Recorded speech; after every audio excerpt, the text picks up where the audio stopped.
everyone, welcome back to my channel.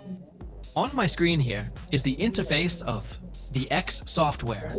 On the left, there are many features, but I'll introduce you to one feature that my clients use the most. Before posting, we need content. Click on the Content Management section. Then click Add Category. You can name this category anything you like. Next, click Add Post. Select the category you just created and choose the type comment, message, post, seating, or share. You can skip the post title because it won't be displayed. Now enter your content. You can use chat to save time on this part. Or you can use one piece of content and click the software's preset characters here to avoid them. Post being flagged as spam or failing to post. You can also upload images or videos. Once done, click Save. Next is the posting feature, which includes personal posts and community posts. Let's start with personal posts. In the general settings, set the interval between actions to 10 to 20 seconds.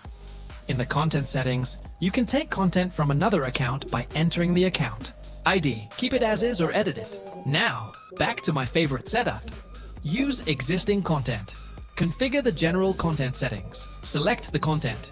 And if you're posting with multiple accounts like I do, allow duplicate posts. Next, configure posting. Choose how many posts each account will make. Set wait times. Allow duplicates. Add hashtags. Tag users or enable post interaction such as liking, commenting, or adding hashtags. That's the overview of personal post settings. Simple, right? I'll run the software from the beginning so you can see how it works.